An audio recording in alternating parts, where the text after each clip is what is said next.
नमस्कार दोस्तों, मेरे चैनल कथा भक्ति सागर में आप लोग का स्वागत है। आज हम सबरी के बारे में जानेंगे, जो रामायण में सबरी थी, जिसने वर्षों श्री राम का इंतज़ार किया था, उनको जूठे बैर खिलाए थे। उस सबरी के बारे में जानेंगे। सबरी के पिता का नाम राजा अज था।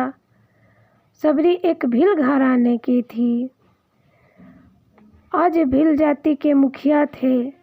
सबरी का दूसरा नाम शर्मना भी था।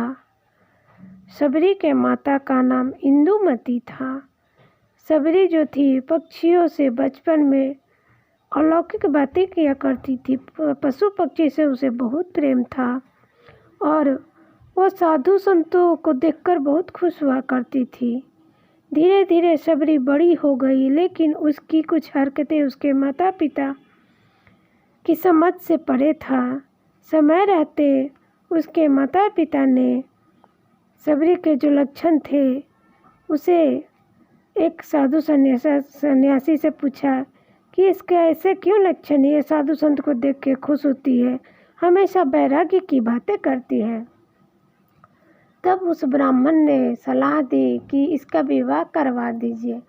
तब उसके माता पिता ने उसकी विवाह की तैयारी शुरू कर दी और इस विवाह के लिए एक बाड़े में पशु पक्षी को जमा कर दिया।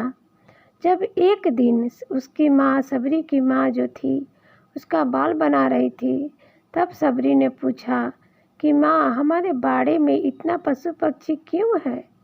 तब उसकी माँ बताती है कि यह सब तुम्हारे विवाह के दावत के लिए है। तब जब तुम्हारा विवाह का दिन होगा, जब तुम्हारा विवाह होगा, उस दिन इन पशु पक्षियों को भोजन तैयार करके बहुत बड़ा दावत दिया जाएगा।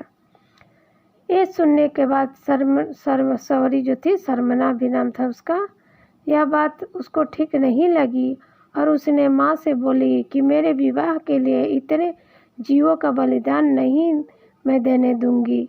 अगर विवाह के लिए इतने सारे पशु पक्षी की बलि दी जाएगी तो मैं विवाह ही नहीं करूंगी। और उसने रात के समय सभी पशु पक्षियों को आज़ाद कर दिया। जब वो पशु पक्षी को आज़ाद कर रही थी, तब उसे ऐसा करते हुए किसी ने देख लिया था। तब वो डर से घर से वहाँ से भाग निकली थी और वहाँ से भागते भागते एक पर्वत पहाड़ पर चली गई थी, जहाँ पर बहुत सारे ऋषि मुनि रहते थे। सबरी को इस बात का अनुमान नहीं था कि वो निचली जाति की है। कोई ऋषि उसे अपने आश्रम में स्थान नहीं देंगे। इसके बावजूद सभी से छिपते छिपाते वो वहाँ रहने लगी और वो तब तक रही जब तक और ऋषि मुनियों के द्वारा पकड़ी नहीं गई। वो प्रतिदिन ऋषि मुनियों के आश्रम के बाहर साफ सफाई कर दिया करती थी। ऋषियों के हवन के लिए सूखी लकड़ी की व्यवस्था कर देती थी। कई दिनों तक यह कार्य चलता रहा और ऋषि मुनि लोग को समझ में नहीं आया कि ऐसा कौन कर रहा है। एक दिन वो लोग जल्दी उठे और सबरी को पकड़ लिए।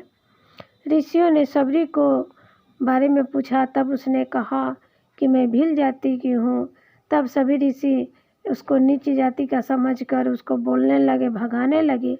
तब एक ऋषि उन्हीं के बीच से निकले, जिसका नाम मतंगना था। उन्होंने सबरी को अपनी बच्ची बनाकर एक कुटिया में रख दिया। अब वो वहीं पर अपना रहने लगी। मतंगना ऋषि कुछ समय के बाद जब बूढ़े हो गए, एक दिन मतंगना ऋषि ने कहा सभी ऋषियों से और कहा कि मैं अपना शरीर को छोड़ना चाहती हूँ। तब सबरी ने कहा, मतंगना ऋषि से कहा कि एक पिता को तो मैं वहाँ छोड़ कर आई और आज आप भी मुझे छोड़कर जाने के लिए बात कर रहे हैं। मैं किसके सहारे जीऊँगी? मैं क्या करूँगी? तब मतंगना ऋषि ने कहा कि बेटी, तुम्हारा अब ख्याल श्री प्रभु श्री राम रखेंगे, वही तुम्हारे ख्याल रखेंगे। तब सबरी बहुत सरलता से कहती है कि राम कौन है बाबा? मैं उन्हें कहाँ देखूंगी? कब वो आएंगे? तब ऋषि ने कहा कि तुमको उनको खोजने की ज़रूरत नहीं है, वो स्वयं तुम्हारी कुटिया में चल कर आएंगे। उस दिन के बाद से सबरी ने रोज़ क्या उसके दिमाग में बस यही आ गया था और रटते रहती थी कि मेरे पास मेरे कुटिया में श्री राम आएंगे, श्री राम आएंगे। वो सोचने लगती, रोज़ प्रतिदिन क्या करती, फूल तोड़ कर लाती, उन्हें भगवान के घर के अपने कुटिया के आगे बिछा देती कि प्रभु श्री राम आएंगे, और फल फूल तोड़ के लाती और इंतज़ार करती। इंतज़ार करते करते सबरी बूढ़ी हो गई लेकिन राम नहीं आए। एक दिन वो घड़ी आ ही गई। सबरी फूल बिछा के रखी थी। सबरी रोज़ की तरह बेर तोड़ के लाई थी और बेर को चख चख के रखती थी कि कौन बेर खट्टा है और कौन बेर मीठा है। जब प्रभु श्री राम आए तो सबरी एक पत्थर पर बैठी हुई थी।